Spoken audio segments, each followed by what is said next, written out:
李主任，现在情况怎么样？从人体机能的各项指标来看，都属于正常范围。他唯一的创伤区域就是大脑受损。要知道，人的大脑是非常精密、非常复杂的，是牵一发而动全身的。你们应该了解啊，人脑由大脑、小脑、间脑和脑干组成，其中大脑呢又分为2个大脑半球。这2者其中啊，李主任，不好意思啊，您就别给我们上这医学课了。您说结论。简单的说吧，他的身体机能没问题，但大脑能不能恢复记忆，看运气吧。那有什么办法能够增加他醒来的可能性吗？不好说，不过他现在的身体机能稳定了，我们可以采取一些积极有效的治疗方法。请您务必尽最大努力，这个人对案子至关重要。我们一定会尽力，但是只要是我们的病人，不管他是什么身份，我们都会维护在安全的范围之内。那是当然。待会儿我叫人给他换一种药。好啊。添麻烦了，主任。哎。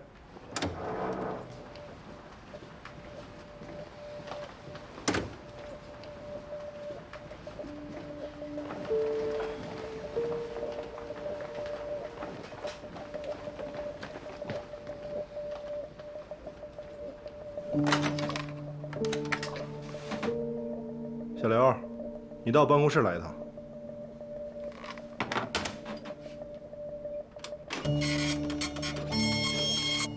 李主任，哎，按这个单子把药取了，然后再到特殊病房把它换上。昏迷不醒那个？对。好嘞。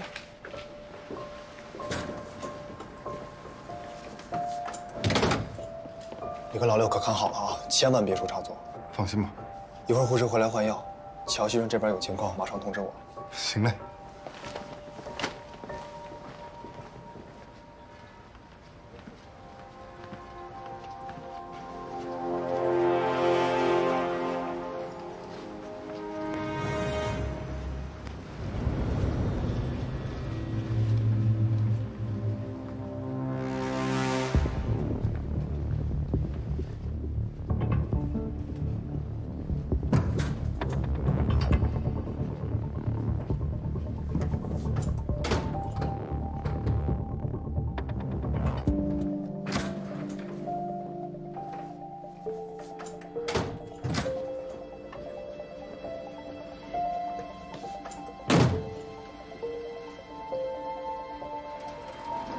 你好，哎，请问神经内科怎么走？你走错了，这是住院部，神经内科在 A 座3楼。是哪栋呢？这样啊，您去那边护士值班室看一下，那块有平面图，然后您看一眼，您就明白了。行，谢谢。没事。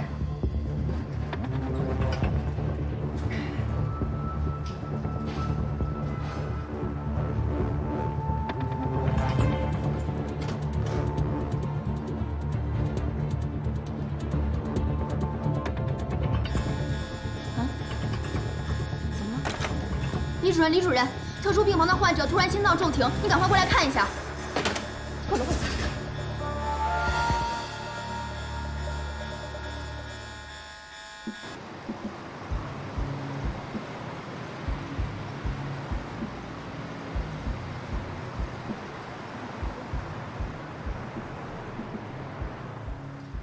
别跟太紧。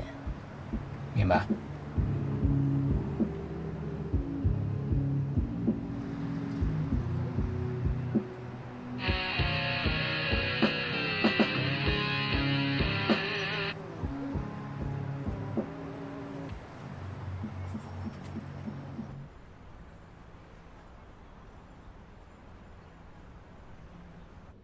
停！我先倒一点，就是他伸手那一下。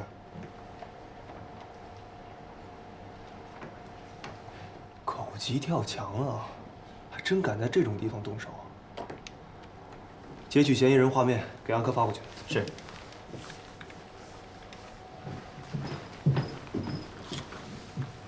小李，这里是侦查车，情况怎么样？目标正沿清河大道主路东行。收到，务必小心，不要暴露。明白。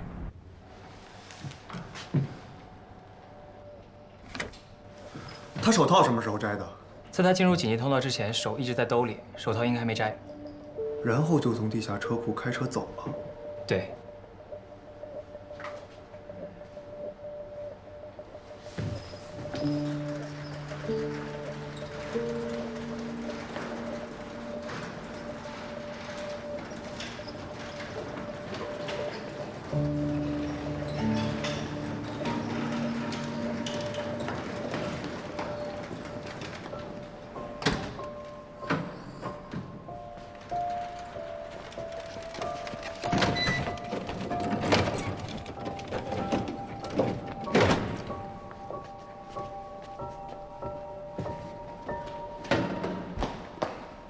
情况怎么样？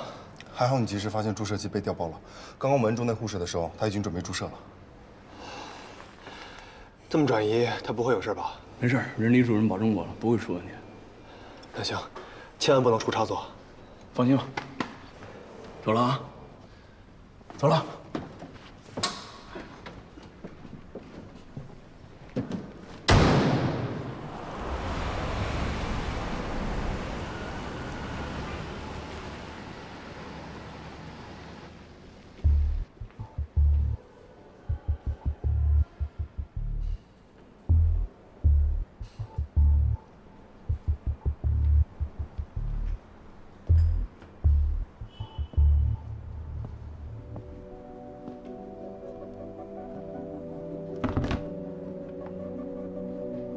静静，你是怎么想到有人要杀乔西川灭口的？因为咱们一直觉得人不是没抓干净嘛。而且呢，乔西川作为一个组织者，他知道的东西实在太多了。如果对方仍然想行动的话，当然不能让他活着。其实我们本来就是想试探一下，但是没想到对方还真的上口了。我特别好奇那个杀手的身份，胆儿也太大了吧？没关系。反正技术科的同事已经从手套内侧找到了这个人的指纹，应该很快就会有结果了。不过这不是重点，重点是乔西川电脑里的信息现在基本都不可用。哎，秦听来了。好，同学，来坐吧。指纹信息的比对出来了，结果有点意外啊。跟乔西川交给傅大勇那个手机上的指纹完全匹配。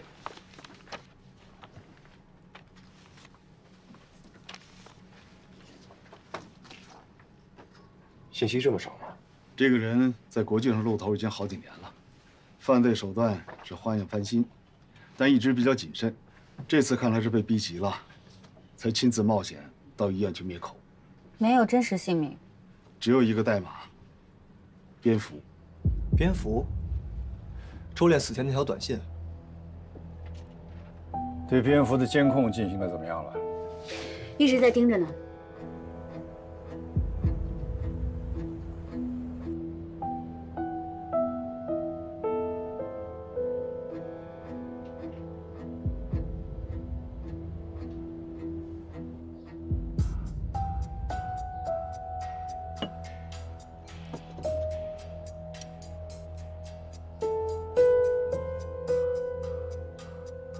根据现已掌握的情报来讲，我初步的认为，是以乔西川为首的间谍组织。乔西川、陈灿、周炼，包括贾长安，都是一条线上的人。两人都受雇于乔西川，陈灿负责技术窃密，而与周炼相互接应的情况下，同时控制着贾长安进行矿石走私。还有什么要补充的吗？乔西川电脑里的信息指的是乔西川杀了周炼，那么现在看来，这些可以基本推翻。没错，周炼临死前给乔西川发的那条短信，现在看起来应该是在示警，这说明他们之前不知道蝙蝠已经进入了双井。我怀疑乔西川在收到周炼的警告之后，对蝙蝠进行了反跟踪。他其实是想利用蝙蝠，将自己所有的事情都嫁祸给他。哼，挺着各种压力，还想来场昆虫游斗，碟中谍啊！我们是不是太高看乔西川了？哎，高看对手才是重视案件，小看对手是最危险的。杜猛说的有道理。贺子轩，你是不是被这个阶段性的小胜利冲昏头脑了？没有没有，这么看起来，之前乔西川交给傅大勇的那部手机，几乎不可能经过蝙蝠的手，但上面却有蝙蝠的指纹，这说明应该是乔西川故意而为，目的就是为了曝光蝙蝠。乔西川的举动，有可能是想扰乱我们的调查，也极有可能是想借用我们的双手去除掉蝙蝠，但是到最后，他还是输了一招，这个计划并没有成功。那也就是说，乔西川电脑里的东西极有可能是蝙蝠故意留给我们看的。但问题是，这种狗咬狗的较量，如果最后赢的人是乔西川，而不是蝙蝠呢？那就会反过来，咱们找到的所谓证据就会全部指向蝙蝠。问题的关键是，乔西川和蝙蝠显然不是一条线上的，也就是说，他们都不是最高级别的组织者。我同意。还有一个沉睡者，杨迅就是沉睡者的相关证据，现在变得同样不可信了。婷婷，现在局势有了变化，我认为我应该从鼎华辞职。为什么？对方让乔西川成为弃子，其实就是想让我们觉得这案子已经结了。万一沉睡者已经开始怀疑我了，这时候我还在鼎华上班，那就说明案子没结。只有我走了，才会让他们放松警惕。好，这件事你自己处理。最后我再说一件事，大家还记得5秒出售数据的那个网站吗？经过调查，最后查实，这个网站也是赫尔墨斯集团在幕后出资运作的。又是赫尔墨斯。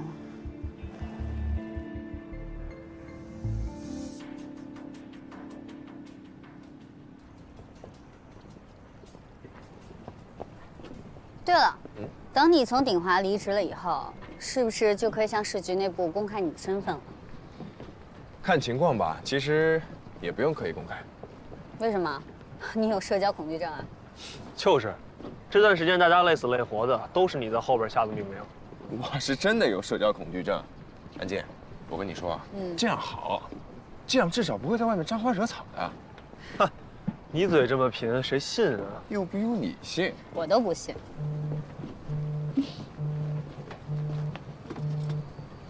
我妹妹。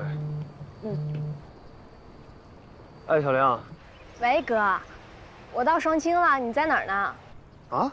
你怎么来了？来看你呗。怎么了？妈没事吧？没事儿没事儿，你不是一直说要回家，又老是变卦吗？妈有点担心你，就让我过来看看。兄弟。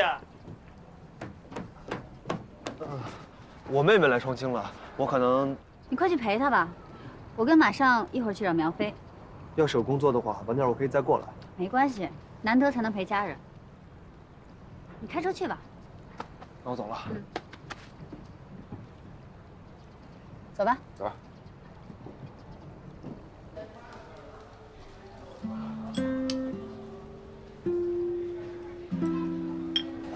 妈这2天怎么样？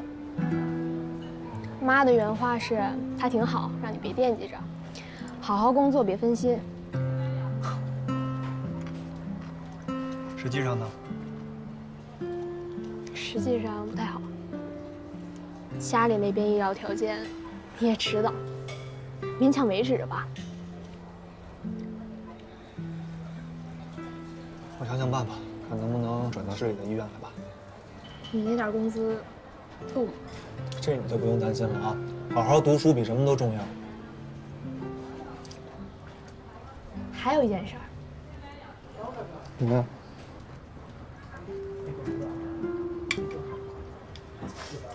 跟这边说吧。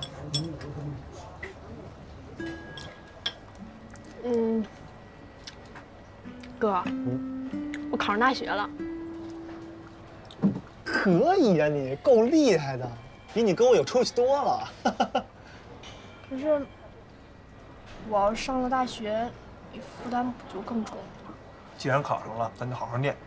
闲的事儿你不用担心，这不有你哥我在呢吗？可是，行了啊，就这么定了。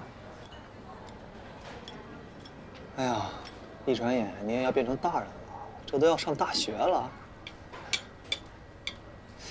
明天吧，明天我带你出去买2身衣服去。不用了吧，我这衣服还能穿呢。这是给你考上大学的奖励，你要想要别的，咱也买不起啊。哎，对了，你来了之后住哪呢？我在车站旁边那个旅店住着呢，可便宜了。你怎么住那儿了？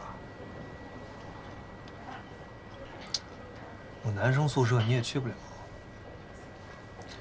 这样吧，待会儿吃完了，我陪你回去收拾行李，咱换个酒店住。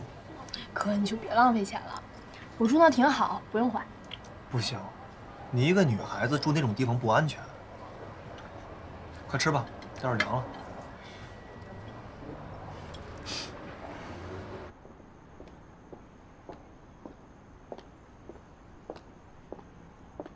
找我有什么事情？我们听说你要辞去鼎华的工作。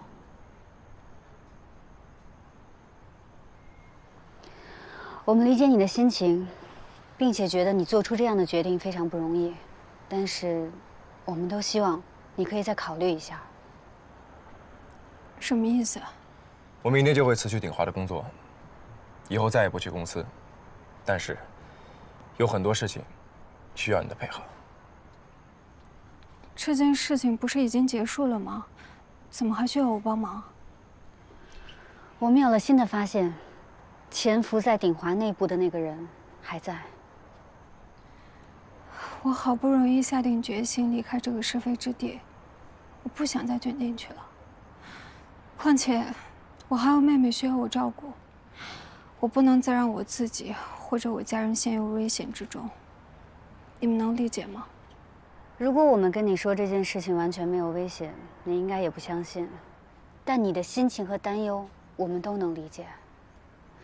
我们不需要你做危险的事情，你只要待在鼎华内部，帮我们提供消息就可以了，并且我们跟你保证，我们会尽可能保证你的安全。不管我怎么说，你们都不会让我拒绝的吧？苗飞，这件事情你不是非要配合。如果你不愿意，我们也可以想其他办法，但是我们真的需要你的帮忙。我们这样做，是为了国家，也是为了鼎华核心技术。我们都知道，你们一家人为了鼎华付出了很多心血、很多感情，所以，可以请你考虑一下吗？你这么说，我就更不能拒绝了。谢谢你。没关系，也是为了鼎华。如果你们说完了，那我先回去了，明天还要上班。苗总，现在就有一件事情需要你的配合。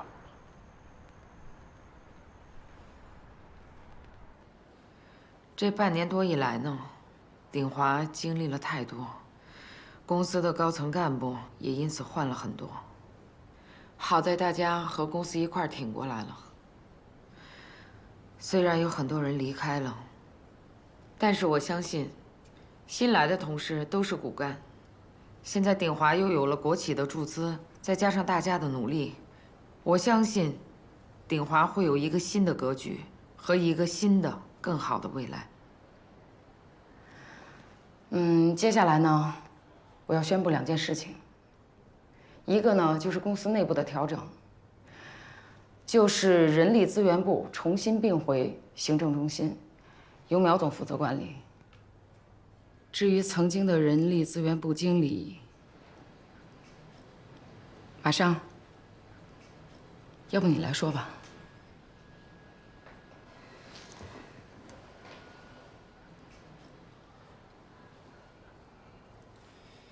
首先，我要感谢鼎华对我的信任，让我在我的工作岗位上工作了很长一段时间。那么这段时间和大家接触下来，非常的愉快。但是，由于公司在战略上的一些调整，部门取消了之后，虽然林总也挽留我说让我做这个行政中心的副主管，但其实这个和我个人职业规划还是有一定冲突的。所以，在我慎重的思考之后，还是向林总提出了辞职。我今天是来和大家道别的。请坐吧。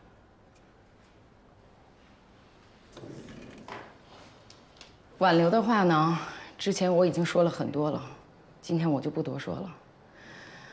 不管以后怎样，我都祝福你在自己的事业道路上越走越好。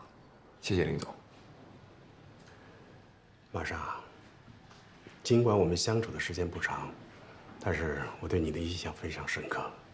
从一开始你进入鼎华，你就提出了对技术部门实行网络物理隔离，使鼎华避免了一些损失。对于你做出的贡献，我们表示感谢啊！不客气，那是应该的。我在这方面对马上的印象也非常深刻。接下来还有一件事情要跟大家说一下。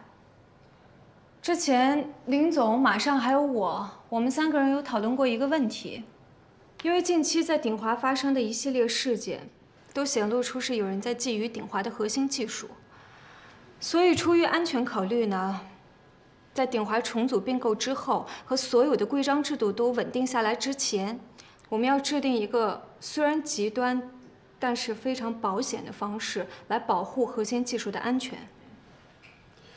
那我们怎么做呢？这个事情我来宣布一下。邹教授，你的项目进行到哪一步了？基本上的技术论证和实验工作已经完成了，接下来就是进入最后的技术论证阶段。我有信心在近期内完成。是这样的，在这个阶段，鼎华所有的资源一定会优先给您的。但我们有一个小小的要求，就是在技术审核这个过程中，我们需要采取片段化的模式。也就是说，这个技术所有的数据和核心部分，只有您一个人掌握，其他人只能接触到部分。我不知道这样做的话，对您这个工作进展会不会有影响？如果是这样的话，那么在进度上可能会有所影响。尽管我信任公司技术部所有年轻同志，但是既然公司做出这样的决定，我相信一定有它的道理。我支持公司的决定。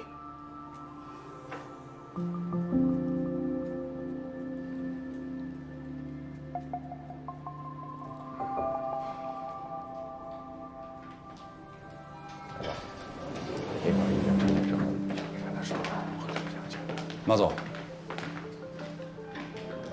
那我先回办公室了。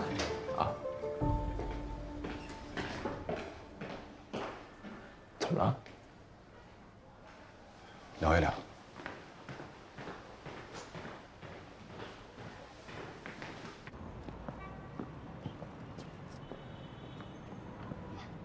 你要辞职，没有人拦你，但你为什么要提那样的建议？为什么？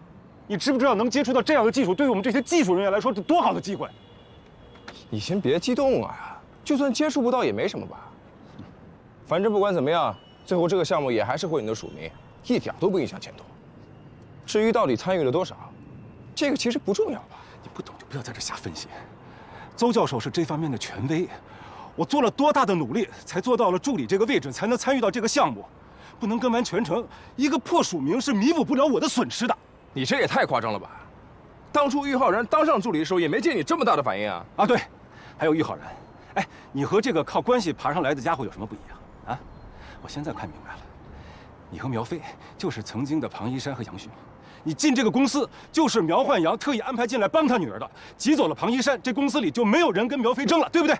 陈雷，你怎么说话呢？你想太多了吧？我就是为了公司着想，这种话你留着跟苗飞说。保重。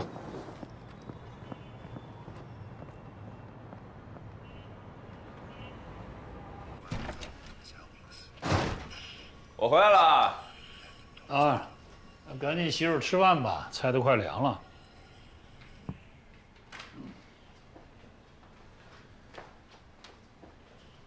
还有吗？来了来了。你们还没吃呢。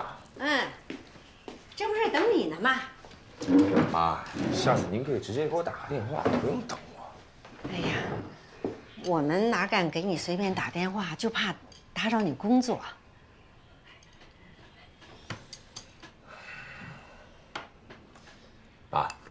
妈，我过2天就要去北京了，你们啊要注意身体，别老吵架。你的工作我们不问，你做事我们都支持，千万别因为我们分心啊。对对对，别分心啊，别想别的啊。行，赶紧吃饭吧，吃饭来，吃吧，吃吧。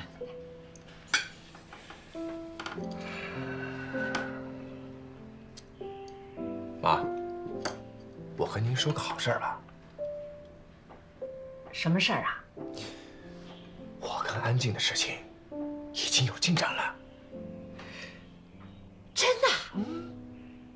哎呦，我就说嘛，我儿子这么优秀，安静怎么会不同意呢？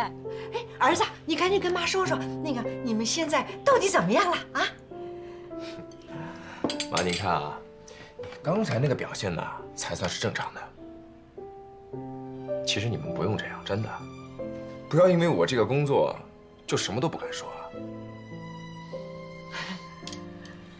无论我的工作是什么，也不管我在别人面前的身份是什么，我永远都是你们的儿子，你们也是我最敬重爱戴的父母，对吧？在我面前啊，不用这么小心翼翼的说话。爸该怎么训我就训我，妈该怎么唠叨就怎么唠叨我，这不挺好的吗？多舒服，是不是？是。哎呦，其实我这样吧，我也觉得挺难受的。这样，哎，儿子，那你赶紧跟妈说，你们俩现在到底怎么样了？如果你们俩要是真的好了，那我们家跟苏阿姨那可就是亲家了，我就可以过去看看她，提前帮你打好关系。哎，别！我跟安静的事儿，这还没最终定下来呢，您别去捣乱啊。哦，不去，嗨，我不去不就行了吗？那个，哎，要不然这样吧，你把安静啊请到咱们家里来，一块好好吃个饭。接下来你们就是异地恋了，趁没走之前，再好好的打打基础啊。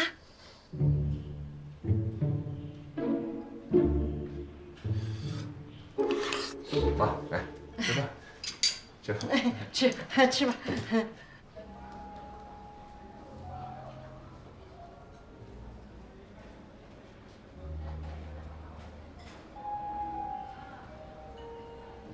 先这样吧，谢谢。好的。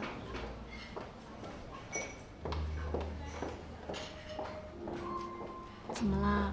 还不高兴呢？没有，没事。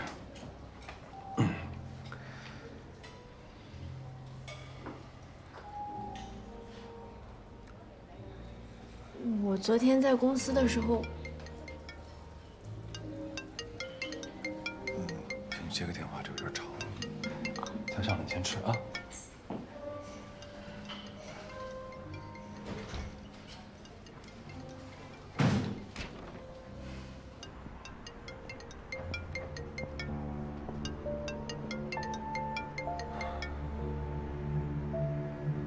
Yes. How is it going? There's good news and bad news. The man I've always suspected has left Dinghua today. That's a good news. How about the bad news? Well, it's hard to get the technology because he left me with a big problem. What? We put so much effort on you to get this position, to approach the key technology, and even abandon our guys. But now you tell me you cannot get this technology. What the hell are you talking about? Hey, I'm not your man. We're just partners. What's your tone, okay? I've been working on this for so long. I've put so much time in this that I'm more pissed than you are. You get that? So, what's your plan to do next? Don't you worry about that. I'm serious. I've got my way. Then it better work. But don't tell me you cannot get it at last minute. We don't want to waste our time.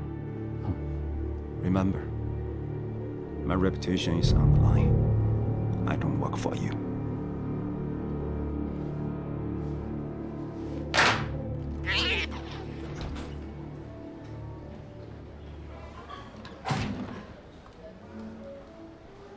怎么不吃啊？要不然我还是跟我姐说一下吧。公司这次确实是太过分了。林总都已经点头了，这事儿是板上钉钉的，你找他们也没用。那你别生气了，肯定以后还会再有机会的。会的，会有机会的。其实我还真的不是生公司的气，我就是觉得，我是拿马尚当一个真朋友，可是他做这种决定的时候，为什么不考虑一下我的处境呢？那你不让我找我姐，是不是因为你讨厌她呀？那你会不会因为这件事对我也有意见啊？洛儿，我不会把公事和私事混在一起的。我喜欢的是你，而且我一点都不讨厌你姐。那你别不开心了，你高兴点儿。更何况你不是还有我呢吗？啊？是，还有你呢。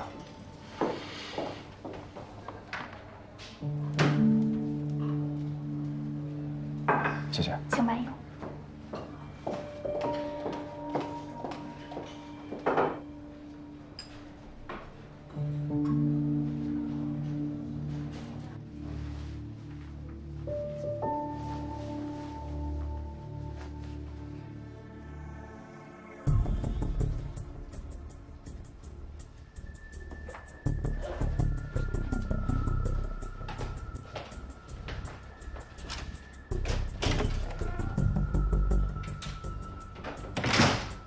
安可，这都这么长时间了，这小子终于肯出来了。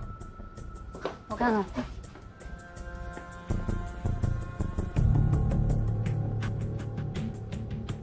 联系杜猛，准备行动，把附近的监控都调出来，跟着蝙蝠。是。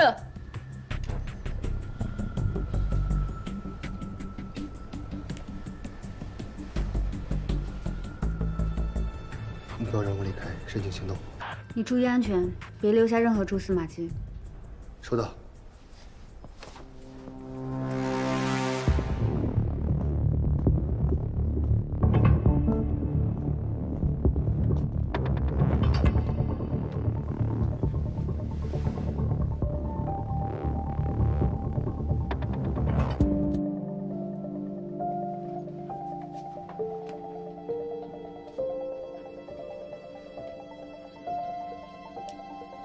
我进去了。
科长，有情况。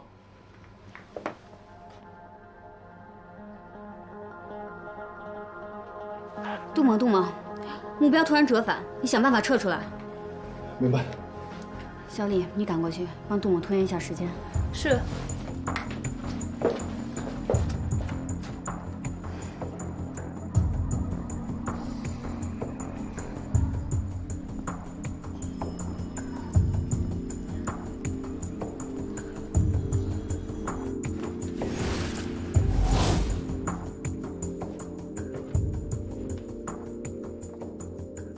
恒哥，屋内有摄像头。你进门前怎么没测出来呢？不是联网实时传输数据的，机器测不出来。小心处理。收到。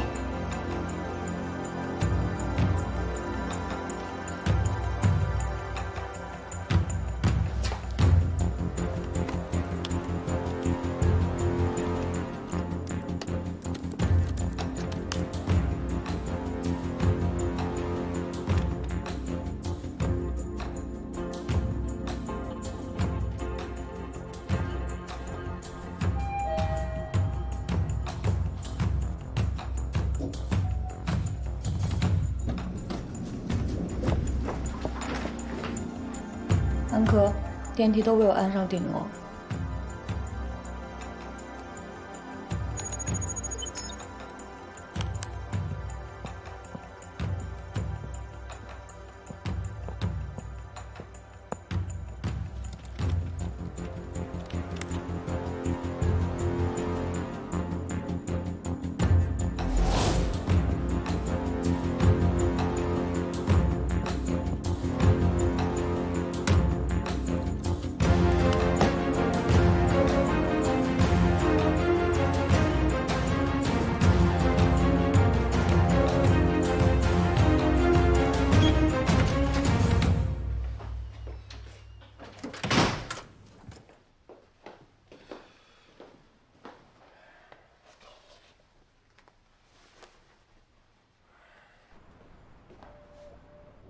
别动！别动！他好像听见动静了。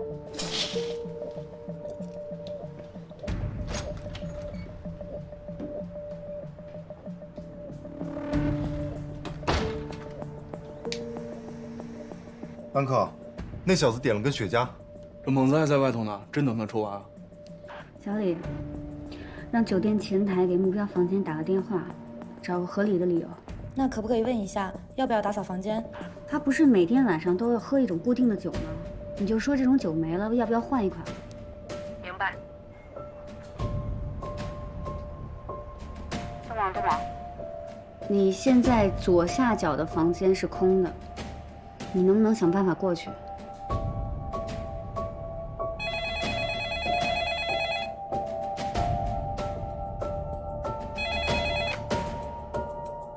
喂。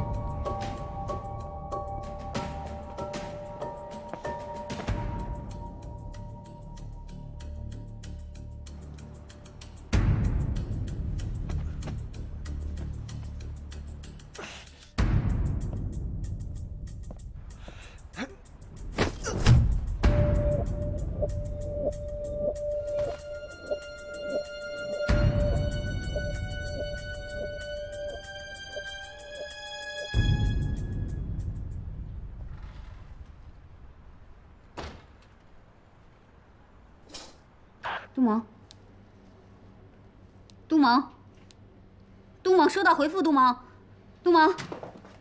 你坚持一下，老六现在已经过去支援你了，你坚持一下。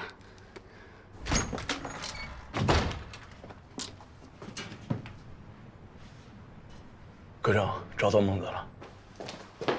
你那边情况怎么样啊？我这里看不见你们。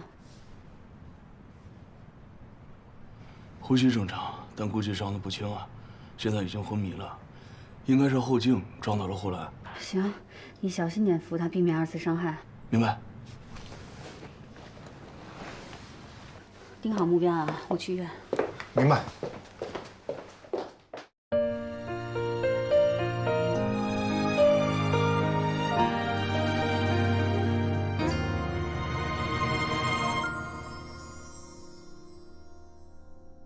也许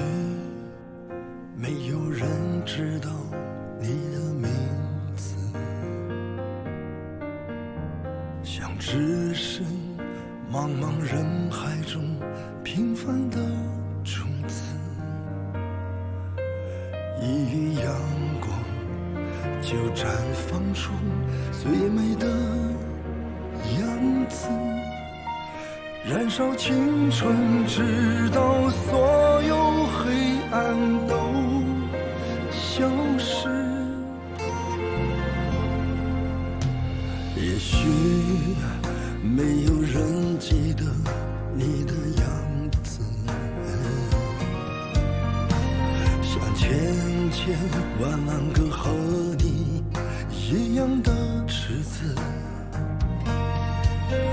只为守护暴风眼中的那份平静，哪怕付出生命也永远不忘初心。你说这辈子最荣耀的就是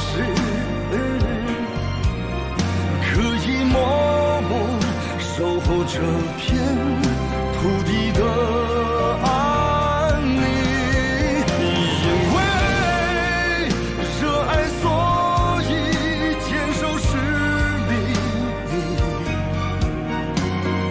不惧风雨勇敢前行。你说这辈子最平凡的就是可以日夜捍卫这片土地的安宁，因为热爱所以不忘初心，燃烧热血勇敢前行。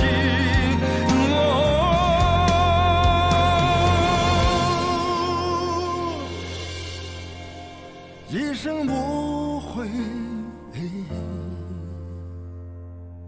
哪怕一生无名。